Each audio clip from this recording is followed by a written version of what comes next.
You've been studying English already for at least a few years, right? You can understand most of what I'm saying, probably even read and write quite well. But do you ever feel like you've been stuck at the same level? Like you're not improving anymore? Well, I'm Ethan, your real life English fluency coach, and I totally get how that feels. I've been there myself. As I was learning 6 other languages and teaching thousands of English learners around the world, I kept seeing the same pattern. We study so much, try everything, and still feel stuck. The thing is, it's not just about studying harder. It's about being smart and focusing on the few things that will actually help you to level up from intermediate to advanced. So today, we're bringing back a classic real-life English lesson that we first published a few years ago. You'll see that I was still rocking my top knot. That's the hairstyle I had back then. And this is one of our most beloved lessons because it really gets straight to the point. The keys that you need to finally use your English confidently and naturally. So, without any further ado, let's jump in. So today I will give you the 3 fundamental topics that I recommend you focus on, which are phrasal verbs, idioms, and word formation, which I like to call the 80-20 of vocabulary learning. The 80-20 is the idea that 80% of your results come from only 20% of what you do. So in this lesson, I'll give you some simple tips that will help you learn more English vocabulary in less time. All right, so take a look at this sentence and see if you can understand it. John was going to push back the meeting, but ended up calling it off instead. Now notice that we have 3 phrasal verbs here: push back, end up, and call off.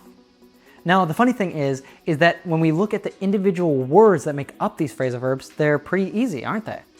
So we have push, back, end, up, call, off. But when we actually combine these different words, the meaning changes significantly. Let's go back to the sentence. So John was going to push back the meeting, but he ended up calling it off instead. So to push back means to postpone, or in other words, to change it to a future date. End up is used to talk about the result of something.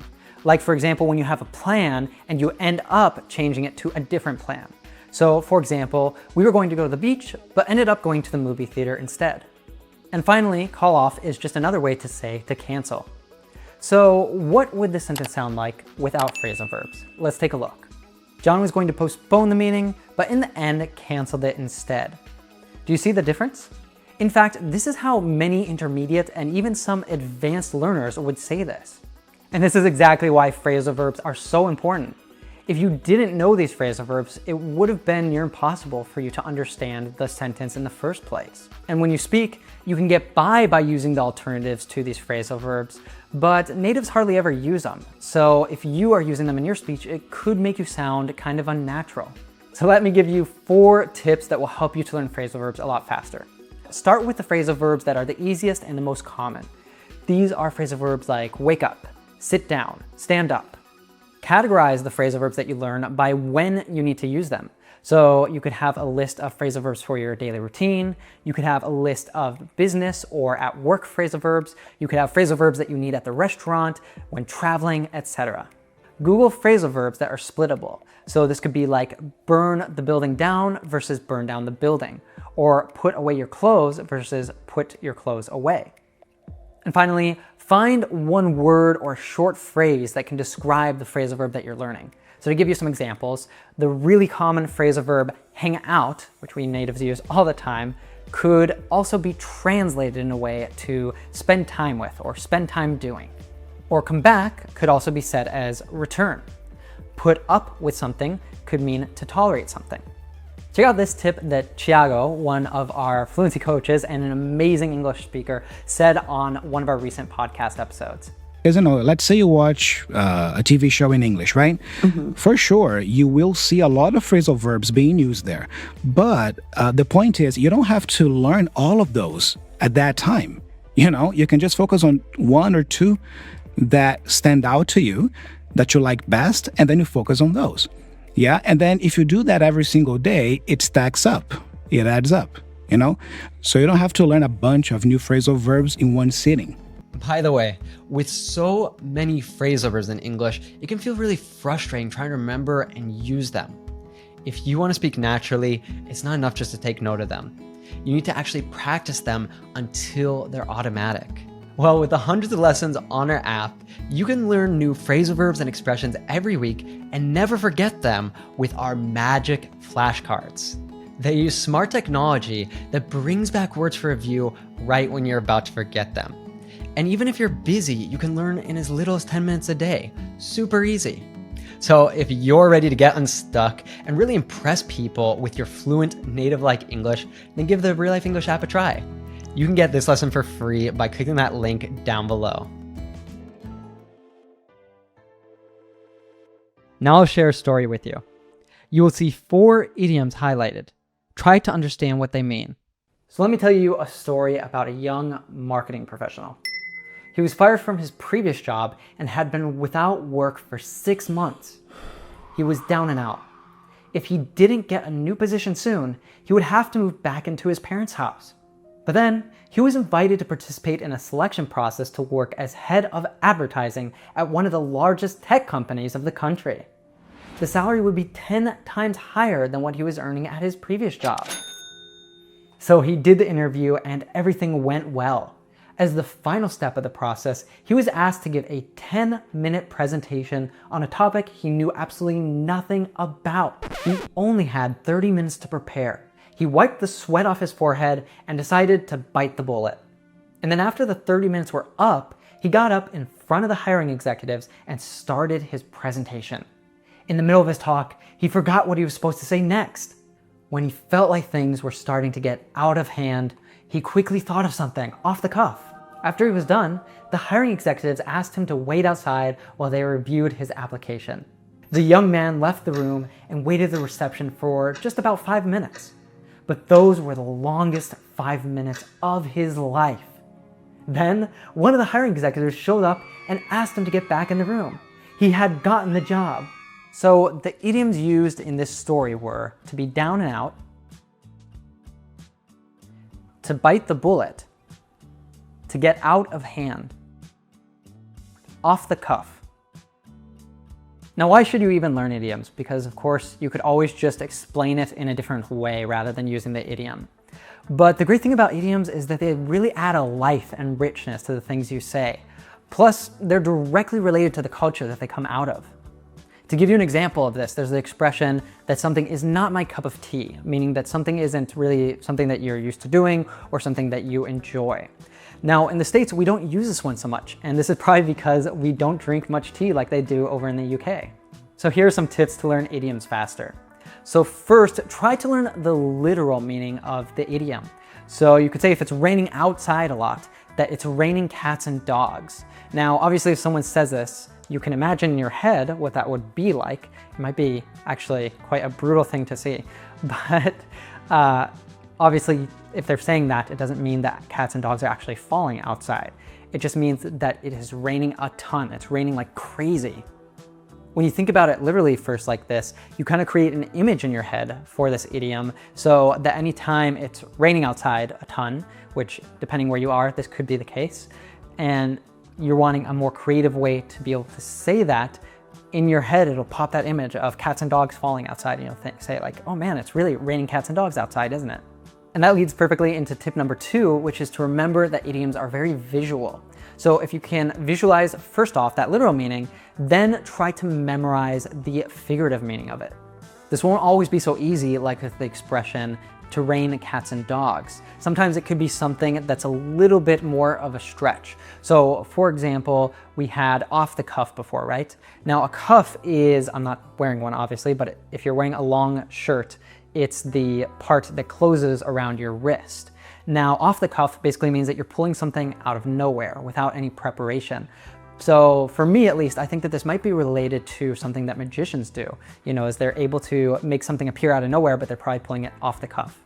And my final tip is to use the context to help you. So don't panic when you hear a new idiom, like before when you heard that he quickly thought of something off the cuff. You could probably try to think a little bit, put together the whole story, and imagine that that meant that he was able to think of something without any preparation. For example, if you're reading a book, I know the first time I tried to read a book in German, I think this was the first time I was ever reading a book in a foreign language. At first, my strategy was that anytime I saw a new word or expression, I would look it up in the dictionary. But then it's like I'd finish one page and I would forget, what it was even about. I changed my strategy and I would read an entire chapter and just underline things. And then when I finished it, I could go look things up. But the great thing was that with so many of the different words and idioms that I was encountering, because I had enough base in the language, I could understand most of them already through the context. And oftentimes when I didn't understand it, it didn't prevent me from actually understanding, the whole paragraph or the whole page of the story. Okay, so let's actually learn a new idiom and put all these tips together to understand it. So the idiom we're going to look at is bury the hatchet. So first off, let's understand the literal meaning of this. So maybe you already know the verb to bury something. For example, in most cultures, when someone dies, you bury their body. It's to put something under the ground, right? And a hatchet is simply a small axe that was used as a weapon fighting in wars many years ago. So now that you know the two parts, can you actually visualize the literal meaning of this expression? Now let's look at a sentence with this idiom and try to understand it through the context. So after 10 years of not talking to each other, the brothers decided to bury the hatchet and became friends again. To stop fighting or arguing, to stop talking with someone, to stop seeing someone.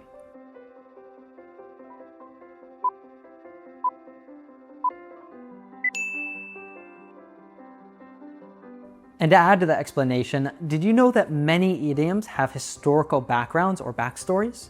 So in the case of to bury the hatchet, this is believed to come from Native American culture. Now, it's believed that this comes from a tradition that when two tribes were at war and then became peaceful, the two leaders of those two tribes would bury their weapons to symbolize that the fighting was over and they need to honor that peace agreement. So that said, another tip that I can give you is to Google the idiom plus the word origin, and this should bring up the backstory of that idiom, like how it came to be. Now, a really great thing about this is that it might add to help you to better remember it, just knowing the story of where it came from. And another great thing is that it helps you to learn more about the culture.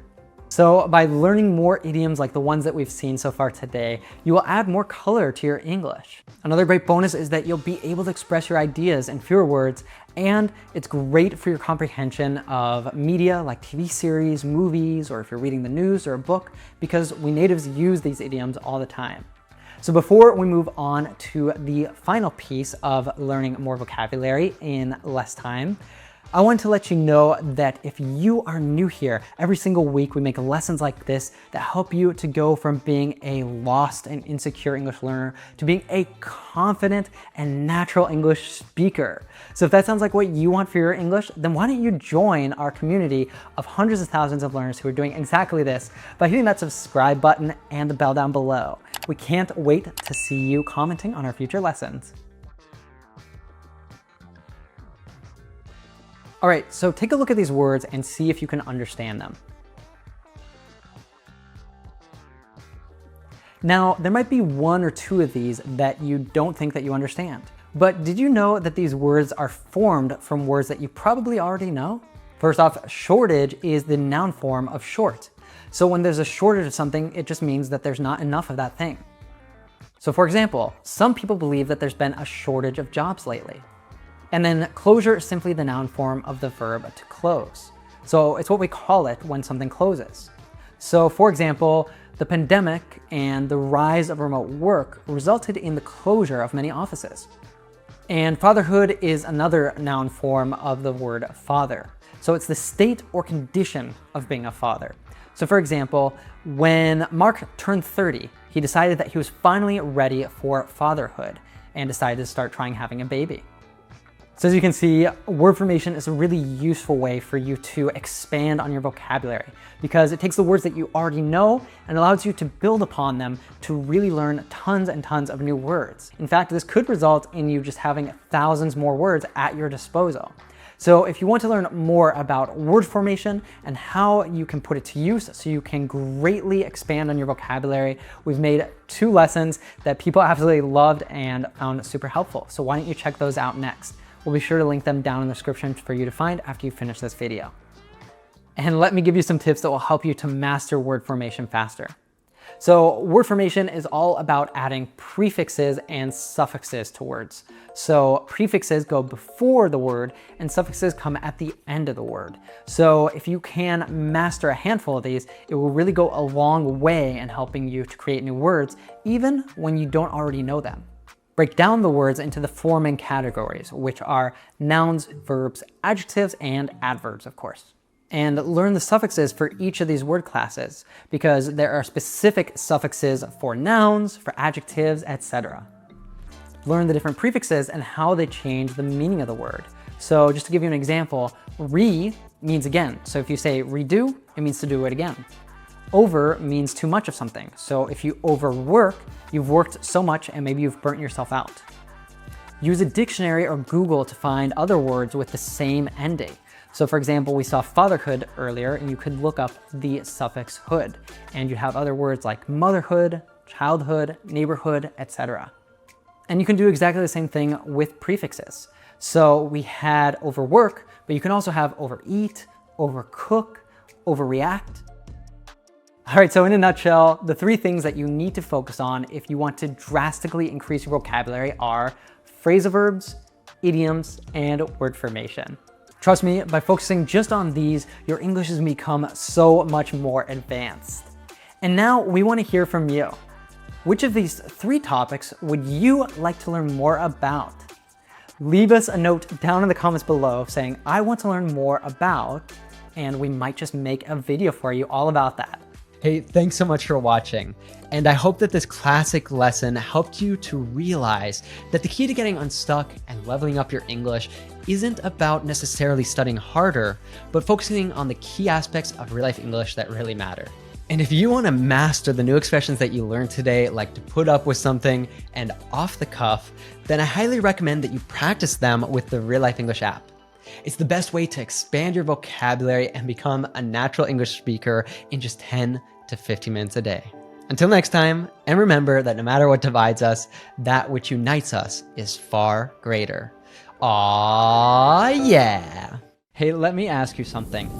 Have you ever been in the middle of an important conversation, like maybe with your boss or a new friend, and you suddenly realized that you're saying "that's very good" for the 10th time? Or maybe you catch yourself using "I'm not sure" to respond to too many questions?